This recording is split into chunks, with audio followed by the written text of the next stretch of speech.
Assalamualaikum warahmatullahi wabarakatuh. Waalaikumsalam warahmatullahi wabarakatuh. Alhamdulillah, puji dan syukur marilah kita panjatkan kehadirat Allah Subhanahu wa taala yang mana pada hari ini kita bisa berkumpul di kelas 1 ini dalam rangka diseminasi budaya positif. Salawat dan salam semoga terlimpahkan kepada junjungan kita Nabi besar Muhammad sallallahu alaihi wasallam. Ibu Kepala Sekolah yang saya hormati, serta Bapak dan Ibu Guru yang saya hormati. Pada kesempatan ini, saya mau mengucapkan terima kasih yang sebesar-besarnya atas dukungan Bapak Ibu semua dalam kegiatan CGP yang sedang saya lakukan ini. Saat ini, saya melakukan diseminasi budaya positif sebagai tugas saya dari CGP.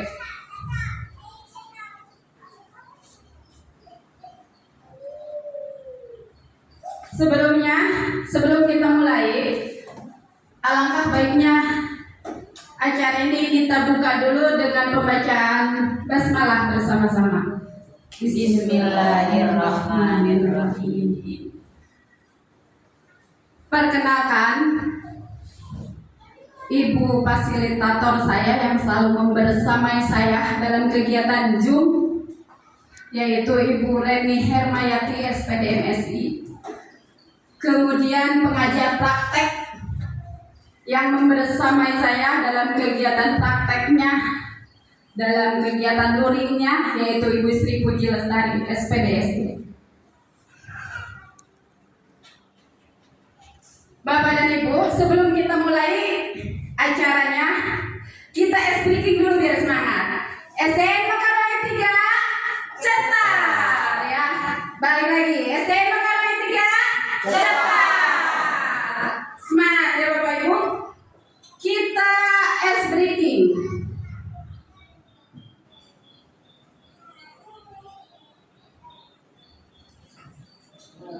Perhatikan breakingnya tentang warna. Perhatikan warnanya warna apa? Belum mulai dulu. Loadingnya rada lama ini.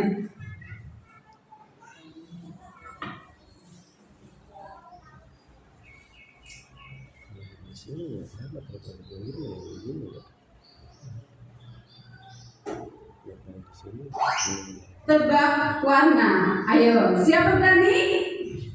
Kita berani. Siap?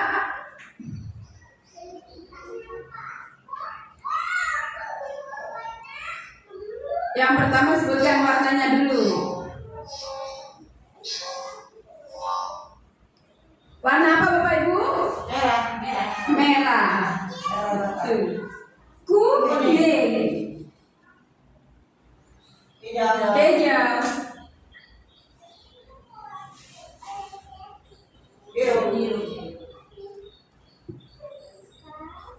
Nah, ini sebutkan warna yang ada di tulisan.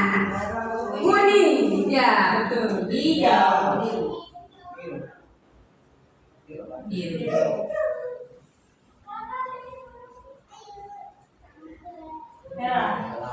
Ayo, konsentrasi.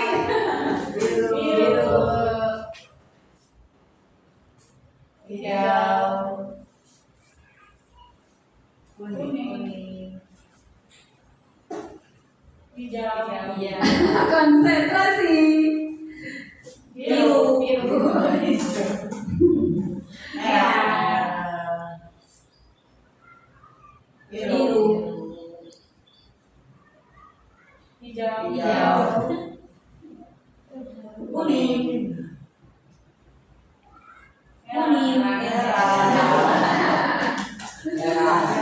Semangat Bapak Ibu. Alhamdulillah selesai. Selamat ya.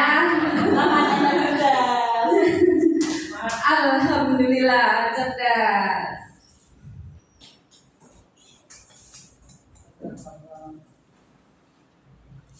Semangat Bapak Ibu. SD Mekarwangi 3, Cetar. tugas tampil. Untuk selanjutnya kita masuk ke intinya tentang budaya positif. Konsep inti budaya positif yang pertama adalah disiplin positif dan nilai kebajikan universal. Kemudian yang kedua adalah teori motivasi, hukuman dan penghargaan, restitusi. Yang ketiga, keyakinan kelas. Yang keempat, kebutuhan dasar manusia. Yang kelima, 5 posisi kontrol. Yang keenam, segitiga restitusi. Ini adalah materi-materi yang ada di modul 1.4 yang ditugaskan kepada saya untuk disampaikan kepada teman-teman ya dalam menerapkan budaya positif di sekolah SDN Mekarwangi 03. Yang pertama, disiplin positif dan nilai-nilai kebajikan universal. Ada 2 teori. Yang pertama adalah teori kontrol yang menyatakan bahwa semua perilaku memiliki tujuan, baik yang positif maupun yang negatif. Nah, kita tidak dapat memaksa murid untuk berbuat sesuatu jika murid tersebut memilih untuk tidak melakukannya. Karena yang mengontrol adalah dirinya sendiri, bukan orang lain. Kemudian, teori yang kedua adalah teori stimulus respon. Dalam stimulus respon, seolah-olah orang lain dapat kita kontrol. Berarti kebalikannya ya, Bapak Ibu ya. Atau kita kendalikan sehingga kita dapat merubah seseorang menjadi apa yang kita inginkan. Kira-kira menurut Bapak dan Ibu, teori mana yang paling bagus diterapkan di sekolah? Teori kontrol. Teori kontrol. Tapi susah pelaksana. Stimulus respon. Nah, sebagai guru yang harus kita lakukan adalah merubah paradigma dari stimulus respon menjadi teori kontrol. Bagus, betul. Berdasarkan filosofi Ki Hajar Dewantara, tugas guru adalah menuntun anak dalam konteks disiplin diri. Kita sebagai pendidik harus bisa menuntun peserta didik menjadi pribadi yang berdisiplin, mencapai manfaat dan kebahagiaan karena motivasi intrinsik. Ya, berarti motivasinya harus dari dalam diri murid tersebut. Jika telah terbentuk motivasi dari dalam dirinya, maka peserta didik akan dengan sadar berdisiplin tanpa ada paksaan ataupun hukuman. Kemudian, disiplin sebagai bentuk kontrol diri, yaitu belajar untuk kontrol diri agar dapat mencapai suatu tujuan mulia. Tujuan mulia di sini mengacu pada nilai-nilai atau prinsip-prinsip mulia yang dianut seseorang. Nilai-nilai tersebut yang disebut sebagai nilai kebajikan.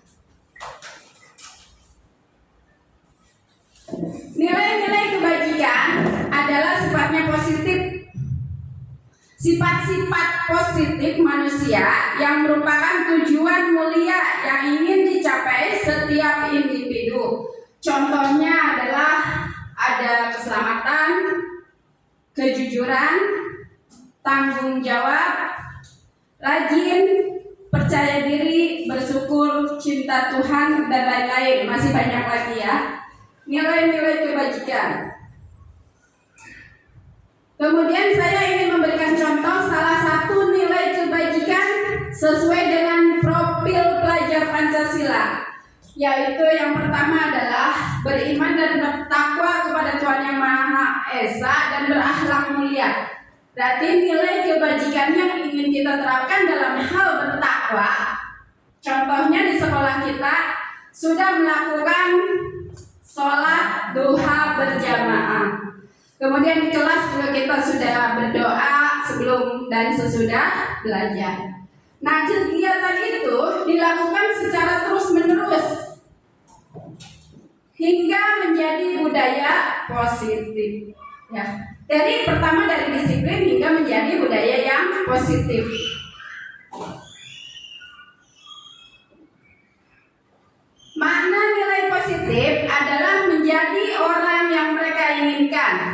dan menghargai diri sendiri dengan nilai-nilai yang mereka percaya.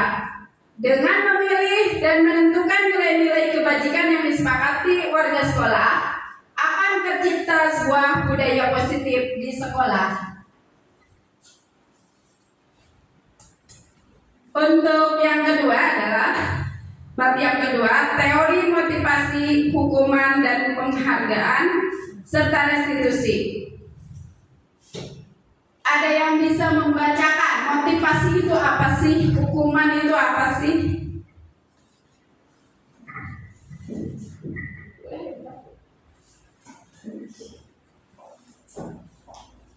Oke, untuk motivasi intrinsik merupakan motivasi yang timbul dari dalam diri sendiri.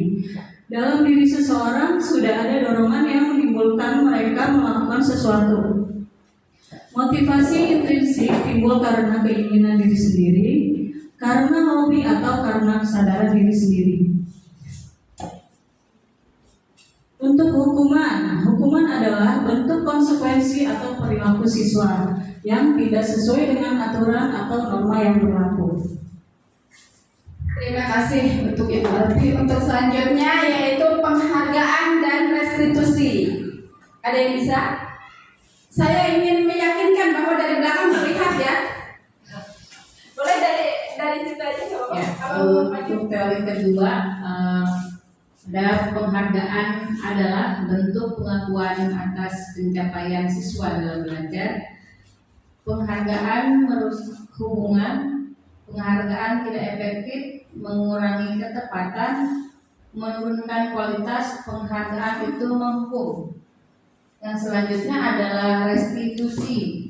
Restitusi adalah sebuah cara untuk menanamkan disiplin positif pada siswa tanpa menghakimi, melainkan dengan cara memberikan kesempatan kepada siswa secara bebas untuk memperbaiki kesalahan mereka dengan cara kesadaran mereka sendiri. Terima kasih Ibu Susan. Untuk teori motivasi, hukuman dan penghargaan serta restitusi, menurut Bapak Ibu mana yang paling bagus diterapkan di sekolah?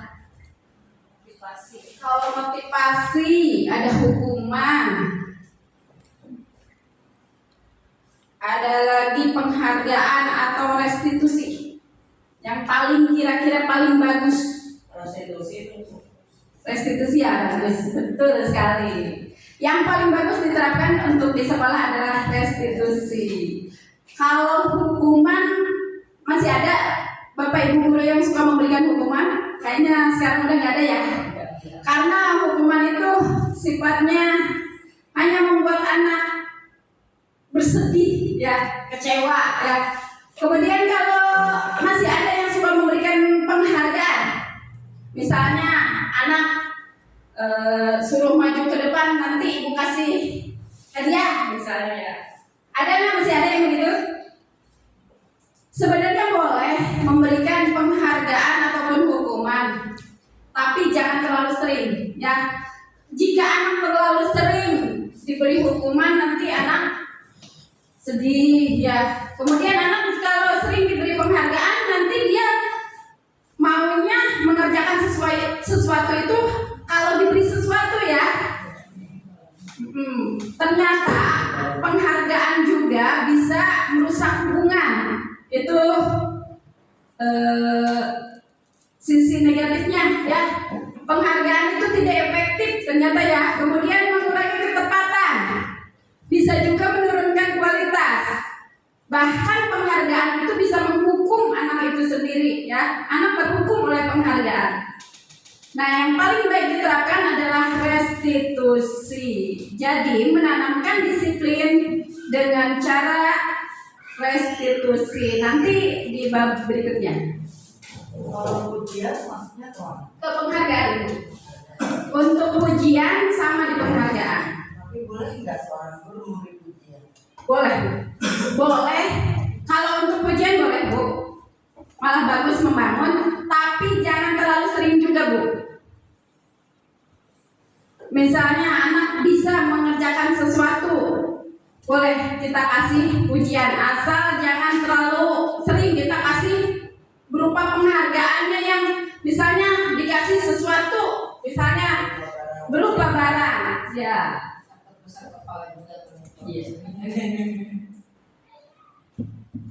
Ada 3 motivasi perilaku manusia menurut Diane Gossen. Yang pertama adalah untuk menghindari ketidaknyamanan atau hukuman. Yang kedua, untuk mendapatkan imbalan atau penghargaan dari orang lain. Nah, yang ketiga adalah untuk menjadi orang yang mereka inginkan dan menghargai diri sendiri dengan nilai-nilai yang mereka percaya. Nah, menurut Diane Gossen ini yang paling bagus kita menerapkan disiplin ini, motivasi yang mana kira-kira, Bapak Ibu? 3. Bagus, terima kasih Ibu Suherni. Nomor 3 adalah untuk menjadi orang yang mereka inginkan dan menghargai diri sendiri dengan nilai-nilai yang mereka percaya. Boleh saya tahu kenapa memilih nomor 3 Ibu Suherni? Untuk menjadi orang yang mereka inginkan dan menghargai diri sendiri dengan nilai-nilai yang mereka percaya. Maksud dari kalimat tersebut adalah guru menginginkan agar anak didiknya itu dapat menghargai dirinya, Bu, sesuai dengan apa yang mereka pernah belajar, yang mereka ketahui, yang mereka percaya. Gitu. Jadi guru mendorong, guru berhak kepada anak didiknya. Begitu, Bu, menurut saya. Boleh? Mungkin saya mau menambahkan sedikit. Ini di sini menanamkan keyakinan akan dirinya sendiri, prestasi yang ada di dalam dirinya sendiri, keyakinan, yaitu rasa mungkin rasa percaya diri, itu yang nomor 3 seperti itu. Jadi siswa ini mampu atau yakin akan kemampuan yang ada di dalam dirinya, gitu. Jadi itu nomor 3. Baik Ibu, betul sekali apa yang dikatakan oleh Ibu Suherni dan Ibu Wati, ya.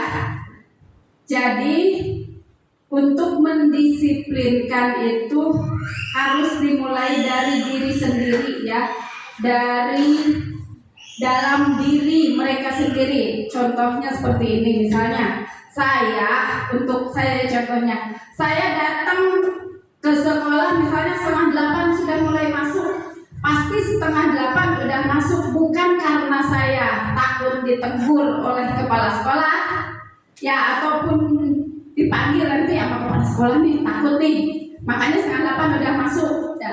Kemudian bukan juga karena ingin dipuji, nah, tapi karena dari hati, dari semangat diri sendiri, bahwa saya punya tugas, ya, punya tugas untuk melaksanakan tugas itu, ya, untuk bisa hadir tepat waktu, untuk bisa mengajar tepat waktu, ya.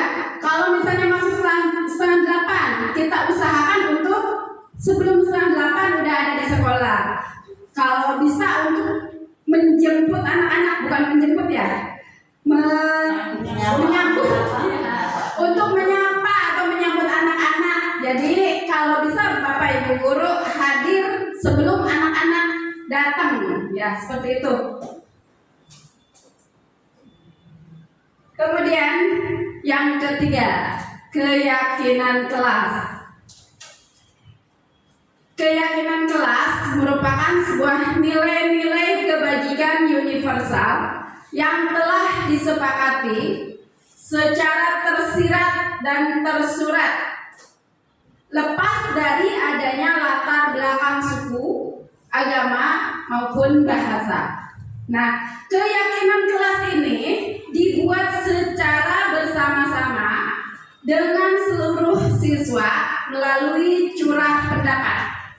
Jadi, kita berdiskusi bersama anak-anak di kelas untuk menentukan keyakinan kelas. Langkah-langkahnya seperti ini, seperti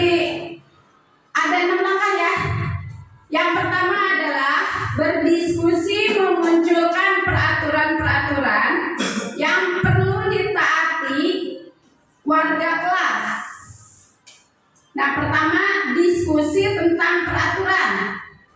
Yang peraturan yang mau disepakati apa, yang mau ditaati apa. Nanti kita bikin beberapa peraturan. Kan biasanya suka jangan berisik. Itu udah termasuk peraturan apa enggak? Ya. Misalnya jangan nyontek. Ya. Jangan terlambat. Nah, itu contoh-contohnya.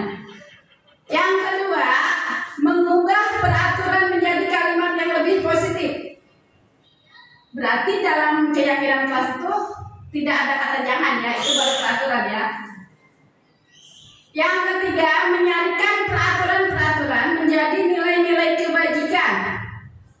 Nah, dari peraturan menjadi kalimat positif, kemudian dibuat nilai kebajikannya.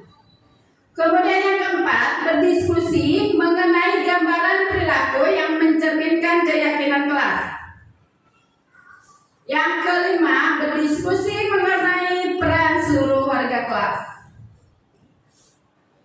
Yang keenam, meninjau ulang keyakinan kelas dari waktu ke waktu. Dievaluasi ya Bapak Ibu. Untuk langkah yang pertama, contoh yang udah saya buat bersama kelas 1 di kelas 1 ya. Saya menuliskan kalimat negatifnya, jangan datang terlambat. Yang kedua, jangan berisik. Kemudian jangan buang sampah sembarangan. Jangan nyontek. Jangan saling mengejek. Nah, itu masih berupa peraturan. Berarti bisa tidak boleh menyontek, bisa boleh. Kata-katanya seperti itu. Nah, dari kalimat negatif itu kita buat menjadi kalimat yang positif. Dari jangan terlambat menjadi iya betul, datang tepat waktu. Dari jangan berisik kondusif. Dari jangan buang sampah sembarangan, buanglah sampah pada tempatnya. iya, buanglah sampah pada tempatnya. Terus dari jangan menyontek, jujur. Dari jangan saling mengejek, Saling menghargai. nah, dari kalimat negatif tersebut dijadikan kalimat positif. Kemudian dibuat menjadi nilai kebajikan. Berarti kalau datang tepat waktu, apa nilai kebajikannya? Disiplin, bagus. Kemudian apa lagi? Dari buang sampah, dari membuang sampah pada tempatnya, menjaga kebersihan. Kemudian dari menyontek, kejujuran ya. Kalau yang suka berantem, misalnya jangan berantem, saling menghargai. Betul. Sudah paham ya Bapak Ibu sampai sini?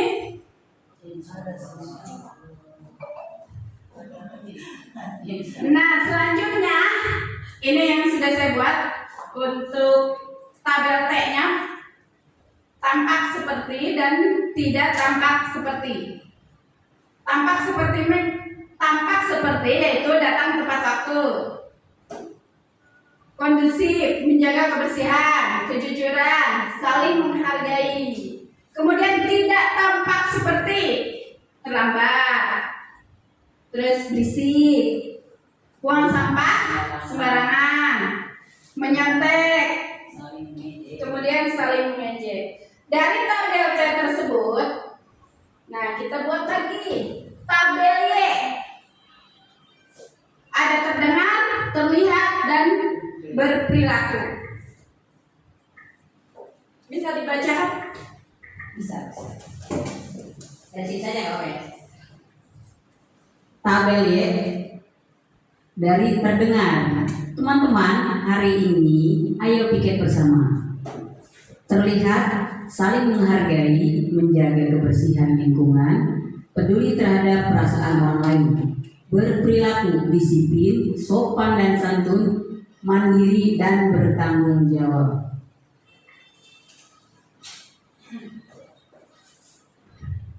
Bagus, terima kasih Ibu Sam yang telah membacakan. Untuk selanjutnya dibuat peran ya, yang tadi langkah yang kelima ya. Buat peran guru dan peran murid. Peran guru contohnya mengajar dan mendidik, terus mengelola kelas, menjadi fasilitator, menilai dan mengevaluasi, menyimpulkan dan merefleksi. Sedangkan peran murid mengikuti keyakinan kelas, mendengarkan dan mengikuti arahan guru, mengikuti kegiatan pembelajaran, semangat dalam belajar. Setelah kita identifikasi peran guru dan peran murid, kemudian kita identifikasi lagi bukan tanggung jawab guru dan bukan tanggung jawab murid. Contohnya, bukan tanggung jawab guru menyakiti atau disakiti. Kemudian memaksa siswa untuk belajar. Kemudian merapikan barang-barang murid. Kemudian menyiapkan barang murid. Ini berupa contoh, ini yang sudah saya buat ya. Silakan Bapak Ibu kembangkan sesuai keadaan kelasnya itu ya. Kemudian bukan tanggung jawab murid menyakiti atau disakiti, kemudian mengeluh, merusak barang pribadi atau orang lain, kemudian melakukan tugas guru. Nah, itu bukan tanggung jawab murid. Nah, selanjutnya dibuatlah keyakinan kelas. Ini yang sudah saya buat contoh keyakinan kelasnya. Setiap warga kelas datang tepat waktu. Kemudian nomor 2, saat guru sudah menjelaskan, siswa menyimak dengan baik. Nomor 3, seluruh warga kelas membuang sampah pada tempatnya. Yang keempat, saat ulangan dikerjakan secara mandiri. Dan yang kelima, saling menghargai antar warga kelas. Nah, ini sudah terbentuk menjadi keyakinan kelas. Nah, bagaimana dengan respon anak-anak di kelas 1? Alhamdulillah Bapak Ibu, setelah saya bikin keyakinan kelas, kemudian kita buat konsekuensinya. Nah, misalnya saya buat kesepakatan ya. Misalnya ada yang datang terlambat, berarti kita suruh ngapain? Kita sepakat kemarin kalau ada yang datang terlambat, dia harus membaca saat istirahat, dia harus membaca di kelas. Jadi waktu istirahatnya diambil buat membaca terus. Kemudian saat guru menjelaskan, siswa menyimak dengan baik. Nah, jika ada yang tidak mendengarkan, itu nanti konsekuensinya itu berdasarkan kemauan peserta didik juga ya, tidak guru yang membuat. Kemudian nanti dibuat konsekuensi lagi, seluruh warga kelas membuang sampah pada tempatnya. Misalnya kalau membuangnya di kolong meja, berarti konsekuensinya apa? Nanti disepakati ya. Kemudian saat ulangan dikerjakan secara mandiri, dibuat juga konsekuensinya apa? Kemudian kalau ada yang berkelahi, harusnya saling menghargai, baik menghargai guru ataupun menghargai teman. Jika ada yang berantem, berarti konsekuensinya apa? Ya, dari situ alhamdulillah sudah tidak ada yang melanggar disiplin. Nah, sampai sini masih semangat? Semangat, SDM langkah 3. Alhamdulillah, cepat kita. Cepat. Iya, boleh Pak. Ya. Kita ice breaking gajah dan semut. Ada yang udah pernah tahu ice breaking gajah semut? Belum, Bu. Belum. Kalau gajah kecil. Kalau gajah bagaimana? Biasanya gajah besar. Kalau semut biasanya kecil. Ya. Kalau gajah Besar, besar, besar. Ya. Kalau semut kecil. Kita gajah semut besar sama kecil aja. Tapi sekarang kita balik. Gajah kecil. Kita balik. Yang dibalik benar besarnya cuma begini nih. Gerakannya. Gerakannya aja yang berubah. Coba misalnya gajah. Gerak. Ngomongnya mau besar. Besar Ya. ya. Nah, berarti gajah besar. Biasanya begini gajah besar. Biasanya begini berarti gajah kecil. Gajah kecil tapi ini biar konsentrasi. Ini untuk melatih konsentrasi aja ya. Gajah kecil. Semut besar. Nah, seperti itu ya. Siap, kita mulai. Gajah kecil. Gajah besar. Gajah besar tapi balik gerakannya begini. Gajah besar. Gajah ya. Gerakannya gerakannya aja. Gerakannya aja ya. Udah dimengerti? Siap, konsentrasi. Gajah semut, gajah semut, gajah semut, gajah Kecil. betul besar. Tapi besar gerakannya doang. Begininya doang. Iya. Gerakannya. Ya. Gajah semut, semut Besar. apa?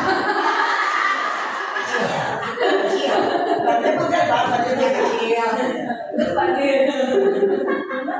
Ini gambarnya Ya, bukan benar. Gajah semut, gajah kecil.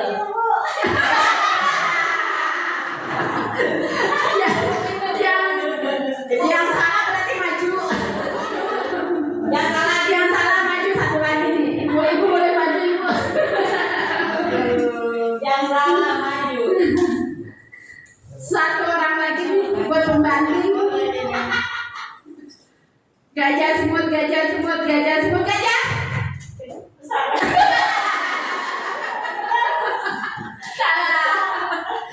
Salah. Kembali. Iya betul. Gajah besar. Oke. Gajah semut, gajah besar. Gajah. Besar. Bisa maju. Ada pertandingan. Kira-kira mau ngapain nih? Balok. Kira-kira mau ngapain nih? Maaf ya Pak. Jangan joget lah. Joget yang bisa. Iya nih. Kita latihan konsentrasi saja ya. Kita suruh. Kalau saya nyanyi bisa nggak joget? Kita suruh mengucapkan kepala digaruk, kelapa diparut. Cepat. Bisa kita mulai siapa dulu nih? Saya. Kepala digaruk, kelapa parut. Cepat ya. Ya, Kepala digaruk, kelapa diparut. Kepala digaruk, kelapa diparut. Berapa kali? Kepala digaruk, kelapa diparut. Kepala digaruk, kelapa diparut. Kelapa digaruk.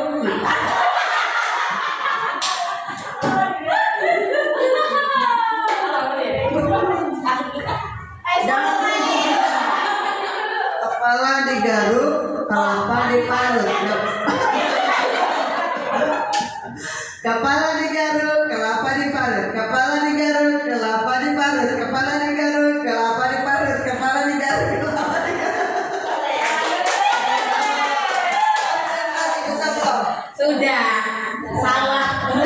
Terima kasih Bapak Ibu. Gara-gara gajah dan semut ya. Jadi jangan. Sudah semangat Bapak Ibu. Semangat. SDN Pekalongan 3. Sangri ini.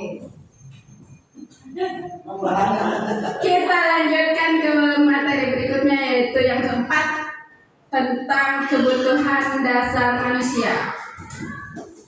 terdapat 5 kebutuhan dasar manusia. Yang pertama adalah bertahan hidup. Kedua, cinta dan kasih sayang. Ketiga, kebebasan. Keempat, kesenangan. Dan yang kelima adalah kekuasaan. Ada yang bisa membacakan? Tugas guru yaitu mengidentifikasi dan memahami kebutuhan dasar murid untuk mengarahkan dan memfasilitasi mereka bisa memenuhi kebutuhan dasarnya dengan cara positif. Setelah mengetahui kebutuhan dasar dari setiap individu di kelas, kemudian dipandu untuk menentukan keyakinan kelas yang kemudian disusun menjadi komitmen bersama. Tadi kan kita udah belajar tahapan membuat keyakinan kelas. Jadi kita identifikasi dan pahami kebutuhan dasar murid.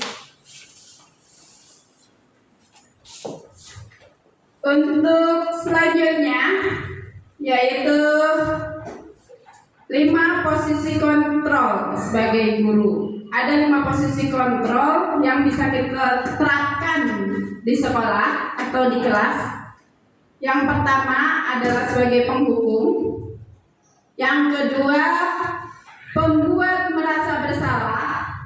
Dan yang ketiga sebagai teman. Yang keempat sebagai pemantau. Yang kelima sebagai manajer. Nah, kira-kira Bapak Ibu sudah melakukan posisinya yang mana? Coba yang mana? Bu Susan. Bu Susan sudah melakukan sebagai pemantau, berarti? Pemantau, iya. Bisa Ke murid ini maksudnya ke Iya, murid. murid. Iya, pemantau lebih ke mirip kita melihat atau anak-anak belajar di dalam kelas dan mendampingi atau seperti memfasilitasi gitu ya, tidak hanya memantau saja. Iya. Boleh Ibu Sueni?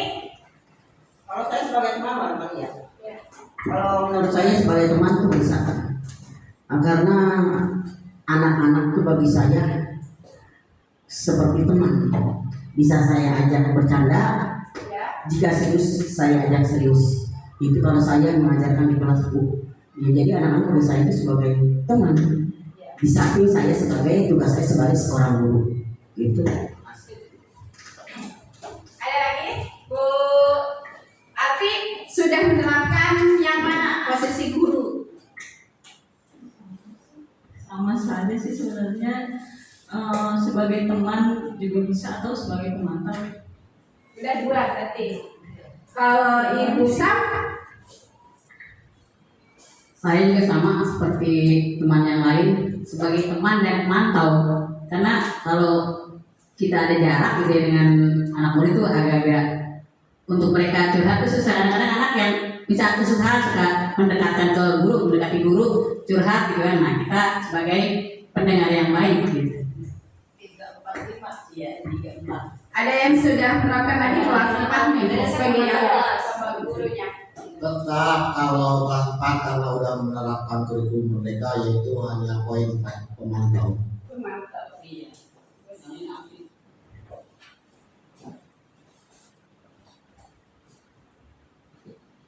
Kita lihat posisi kontrol sebagai penghukum. Ada nggak yang biasa menerapkan sebagai penghukum? Nggak ada ya? Seorang penghukum bisa menggunakan hukuman fisik maupun verbal. Orang-orang yang menjalankan posisi penghukum senantiasa mengatakan bahwa sekolah memerlukan sistem atau alat yang dapat lebih menekankan murid-murid lebih dalam lagi. Guru-guru yang menerapkan posisi penghukum akan berkata, patuhi aturan saya atau awas, berarti nadanya mengancam, ya. Kamu selalu aja salah. Ada lagi, selalu, pasti selalu yang terakhir selesai. Kemudian guru seperti ini senantiasa percaya bahwa hanya ada satu cara agar pembelajaran bisa berhasil, yaitu dengan cara dia. Untuk penghukum biasanya nada suaranya tinggi, bahasa tubuhnya, matanya melotot, jarinya menunjuk atau menghardik. Kemudian ada kata-kata terlambat lagi, pasti terlambat lagi, selalu datang terlambat. Kapan bisa datang tepat waktu? Misalnya itu sebagai penghukum. Ada yang pernah melakukan seperti itu? Pernah pasti ya. Pernah juga. Kalau terlalu lembut banget anak jadi nggak ada ini sih, jadi nggak disiplin akhirnya. Iya, boleh. Bagus. Untuk posisi kontrol yang kedua adalah pembuat merasa bersalah. Pada posisi ini, biasanya guru akan bersuara lebih lembut. Pembuat rasa bersalah akan menggunakan keheningan yang membuat orang lain merasa tidak nyaman, bersalah, atau rendah diri. Kata-kata yang dikeluarkan guru sebagai pembuat merasa bersalah itu seperti, "Ibu sangat kecewa sekali dengan kamu. Berapa kali Bapak harus memberitahu kamu ya? Gimana coba kalau orang tua kamu tahu kamu berbuat begini?"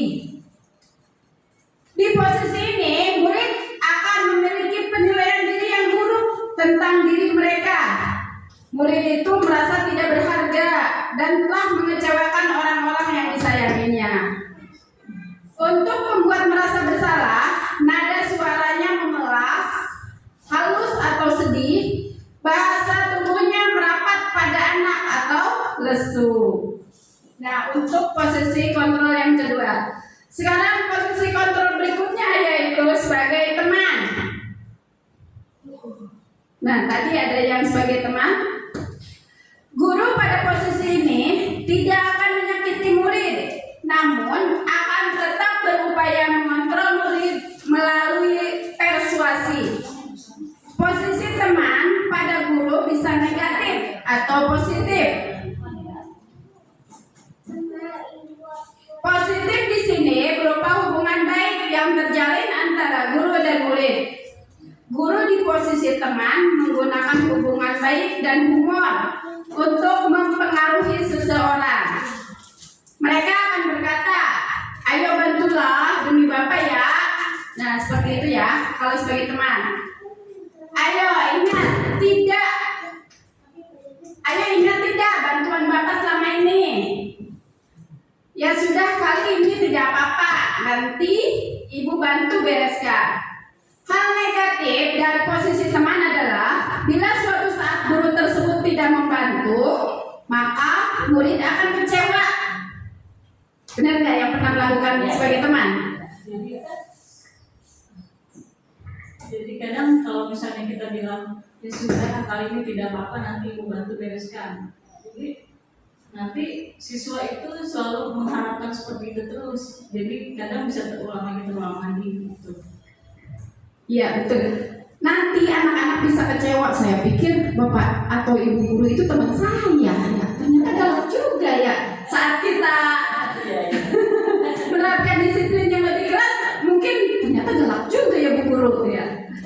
Biasanya untuk posisi teman ini suaranya ramah, akrab, bercanda, bahasa tubuhnya merapat pada murid, mata dan senyumnya jenaka. Ini Bu Dede, kalau sebagai teman menerapkannya pada kalimat tersebut, ya mungkin efeknya begitu. Tapi kalau sebagai teman bagi saya, ya ada kalanya guru tidak terlalu serius, Ya. ada kalanya kita bercanda agar situasi sekolah kelas tidak tegang gitu maksud saya. Bagus, betul Ibu, seperti itu.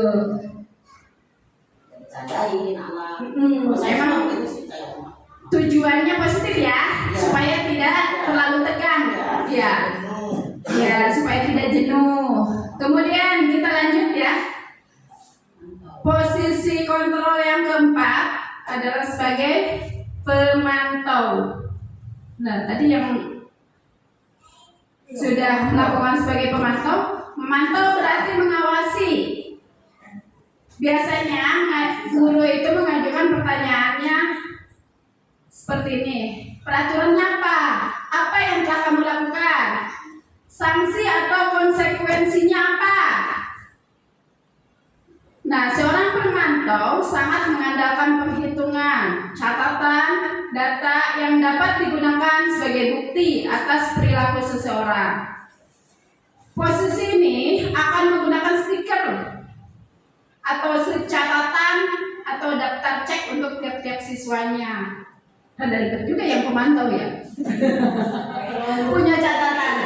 Sebetulnya mungkin pantau di sini tidak seperti yang tidak terlalu tekun. Untuk sebagai pemantau nada suaranya datar, bahasa tubuhnya formal ya. Posisi kontrol yang terakhir adalah sebagai manajer. Posisi terakhir manajer adalah posisi di mana guru berbuat sesuatu bersama dengan murid, mempersilahkan murid mempertanggungjawabkan perilakunya, mendukung murid agar dapat menemukan solusi atas permasalahannya sendiri. Biasanya seorang manajer akan berkata, apa yang kita yakini kita kembalikan ke keyakinan kelas. Apakah kamu meyakininya? Jika kamu meyakininya, apakah kamu bersedia memperbaikinya? Jika kamu memperbaiki ini, hal ini menunjukkan apa tentang dirimu? Kemudian, apa rencana kamu untuk memperbaiki hal ini? Nah, kalau sebagai manajer, dia lebih terperinci ya. Nah, tugas manajer bukan untuk mengatur perilaku seseorang. Kita membimbing murid untuk dapat mengatur dirinya. Seorang manajer bukan memisahkan murid dan kelompoknya, tapi mengembalikan murid tersebut ke kelompoknya dengan lebih baik dan lebih kuat.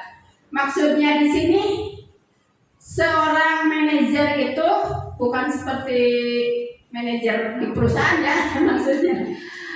Seorang manajer bisa mengidentifikasi apa kesalahan-kesalahan, kemudian alasannya apa dia berbuat sesuatu itu, kemudian ada rencana untuk memperbaikinya dari anak itu sendiri ya, memunculkan motivasi intrinsik dari anak itu. berarti yang lebih tepat itu manajer kali ini. Dari kelola ya. Ya. Oh, berarti Udah langsung ke kesimpulan. karena semuanya dari satu dua tiga empat ada di Ya. Wer, manajer wer. Manajer kelas. Nah, untuk selanjutnya yaitu segitiga restitusi. Terlihat tidak dari belakang? Bisa? Kurang terlihat.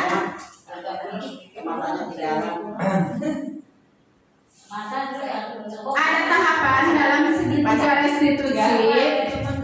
Yang pertama adalah menstabilkan identitas.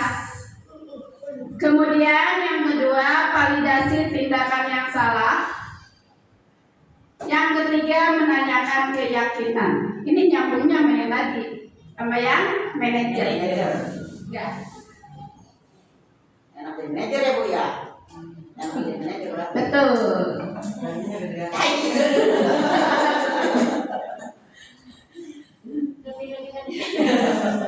Setiap orang kalau untuk menstabilkan identitas, biasanya setiap orang pasti pernah melakukan kesalahan. Kata-katanya seperti itu. Kemudian kamu bukan satu-satunya yang pernah melakukan ini. Kemudian setelah itu divalidasi tindakan yang salah. Kamu tentu punya alasan mengapa melakukan itu. Kemudian adakah cara yang lebih efektif untuk mendapatkan apa yang kamu butuhkan? Kemudian untuk yang ketiga, menanyakan keyakinan kelas apa yang telah disepakati. Jadi anak itu disuruh menyebutkan keyakinan kelas yang telah disepakati. Kemudian kamu ingin menjadi orang seperti apa?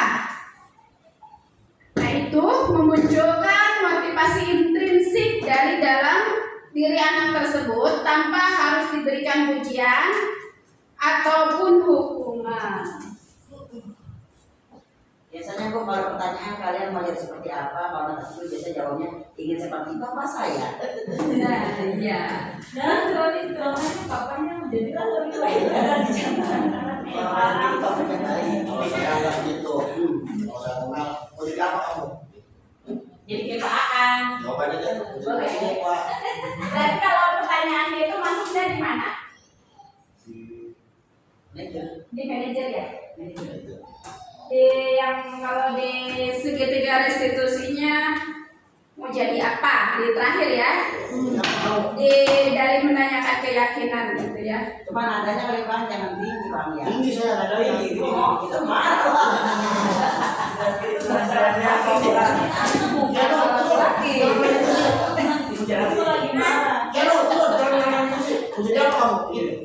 Beda itu yang ini. besok tanya mau ini mau jadi apa kamu? Kita lihat, bisa dilanjut Bapak Ibu. Kita lihat dari sisi yang pertama, segitiga restitusi itu menstabilkan identitas. Bagian dasar dari segitiga restitusi ini bertujuan untuk mengubah identitas anak dari orang yang gagal karena melakukan kesalahan menjadi orang yang sukses. Anak yang melanggar peraturan karena sedang mencari perhatian adalah anak yang sedang mengalami kegagalan. Dia mencoba untuk memenuhi kebutuhan dasarnya, namun ada benturan. Kalau kita mengkritik dia, maka kita akan tetap membuatnya dalam posisi gagal. Kalau kita ingin ia menjadi reflektif, maka kita harus meyakinkan si anak dengan cara mengatakan kalimat seperti ini. Berbuat salah itu tidak apa-apa.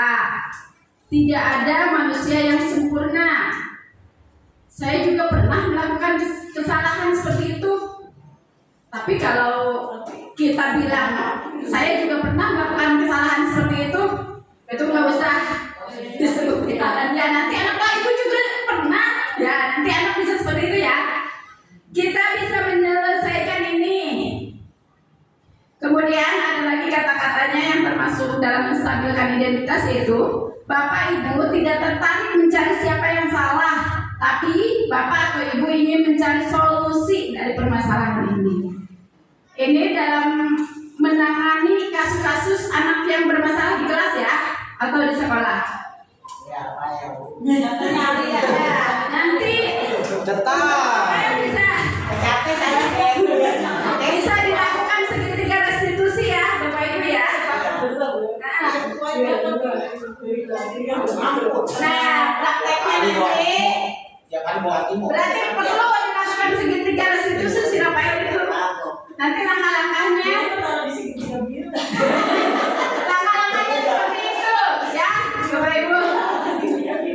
Pertama itu distabilkan dulu identitasnya. Jadi dia nggak terlalu merasa bersalah banget gitu. Orang juga pernah melakukan seperti itu.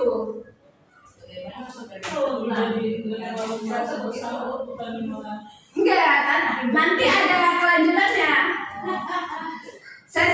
Sisi yang kedua adalah kita validasi tindakan mereka yang salah itu. Sebenarnya tiap anak melakukan kesalahan itu atau berbuat kenakalan ya bahasa kitanya pasti punya tujuan. biasanya cari perhatian. Nah, ada yang mencari perhatian ya. Pasti ada tujuannya, yaitu memenuhi kebutuhan dasarnya.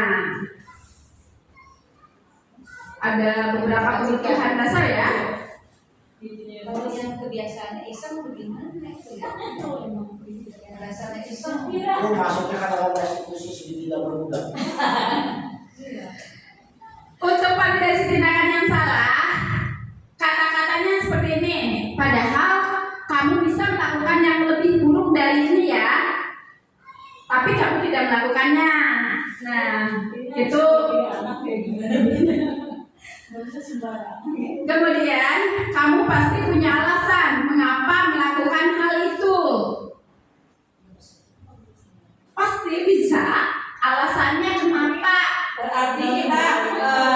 tindakannya adalah pendekatan menstruasi terhadap anak sendiri. Nah, itu dalam memberikan segitiga restitusi kan kita ajak ngobrol anak secara dari hati ke hati ya.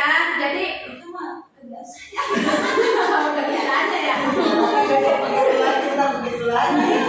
Jadi kita ajak ngobrol dari hati ke hati, tapi jangan di depan teman-temannya. Ya, Benar-benar kita pegang tapi kemudian kamu patut bangga pada dirimu sendiri karena kamu telah melindungi sesuatu yang penting buatmu. bisa disalahartikan.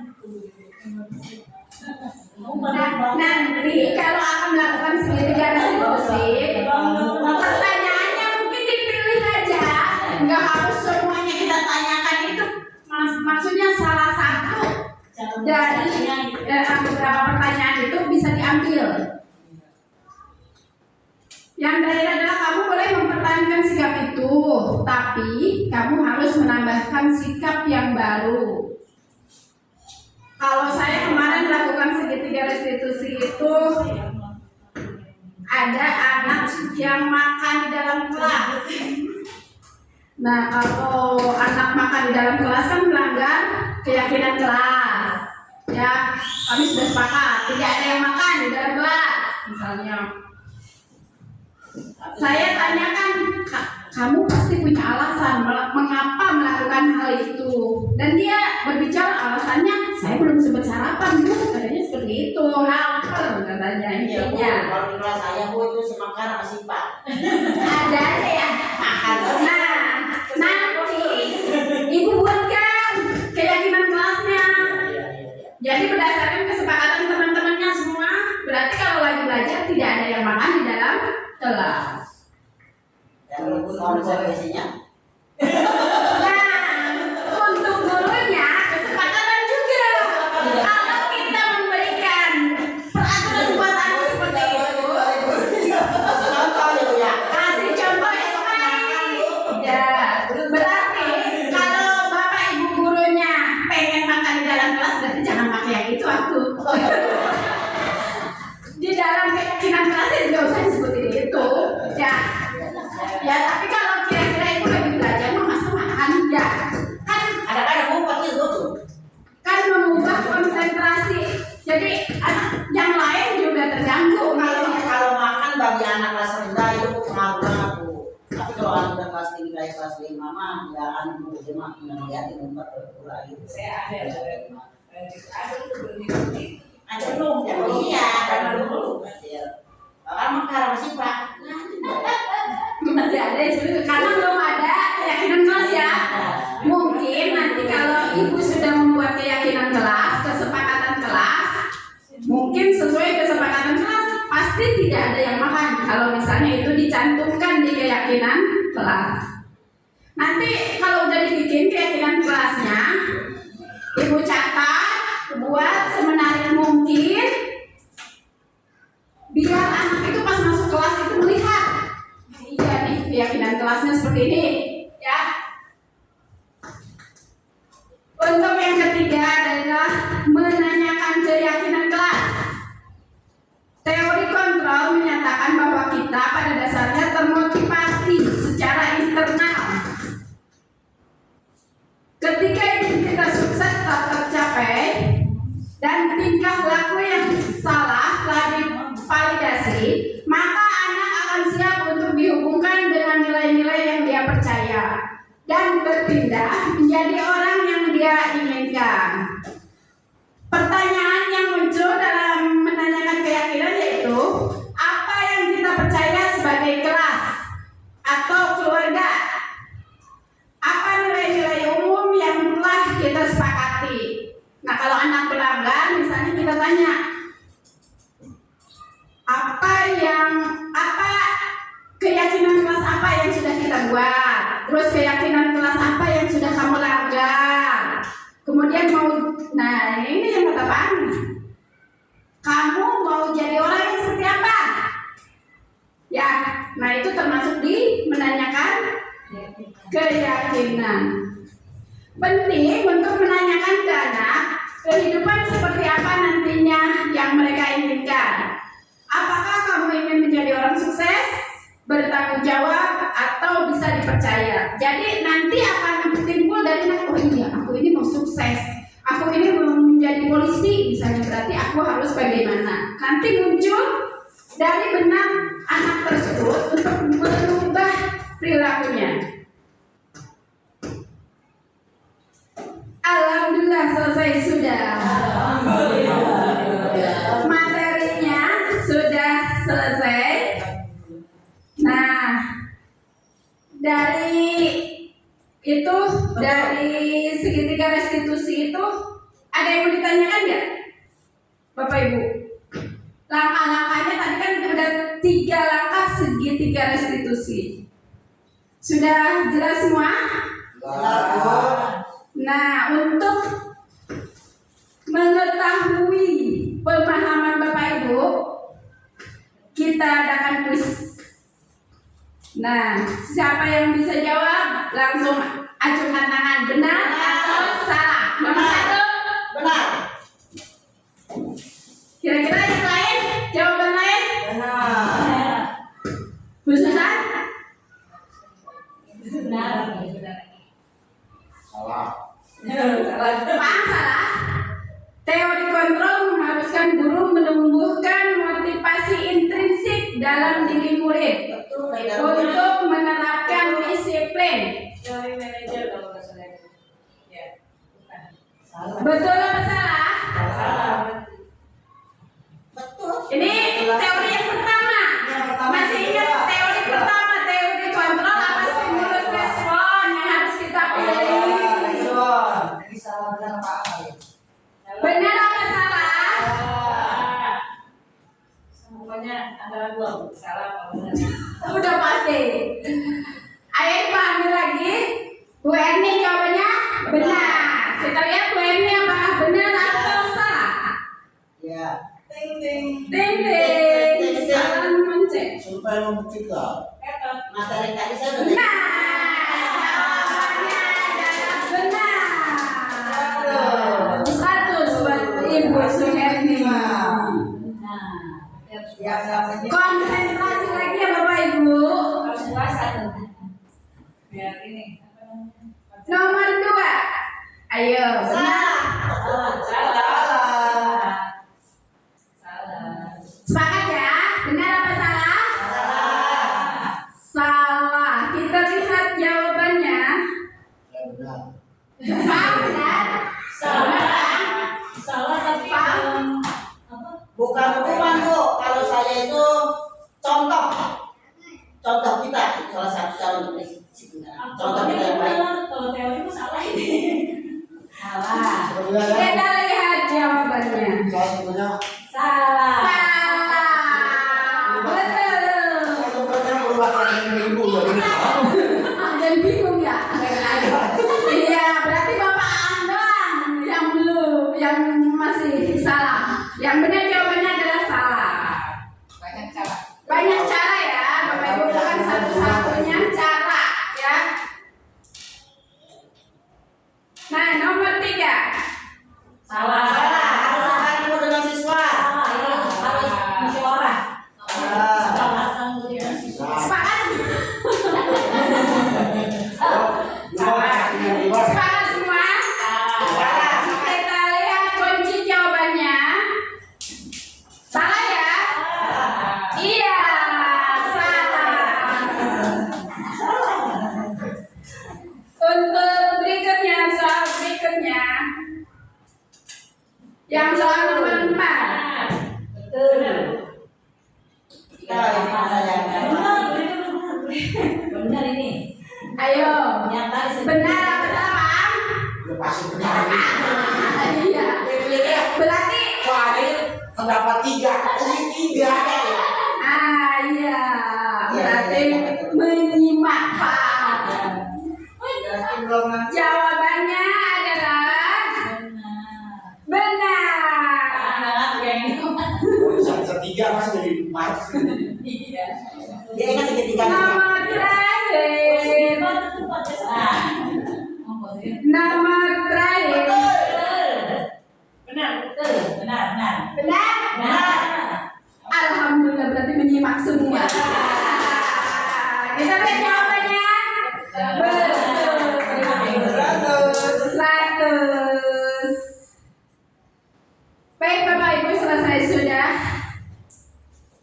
untuk kegiatan hari ini kita ambil kesimpulan bahwa dalam penerapan budaya positif di sekolah diharapkan Bapak Ibu dapat membuat keyakinan kelas. Nah, PR Bapak Ibu nanti, mohon maaf ini menjadi kasih tugas sama saya.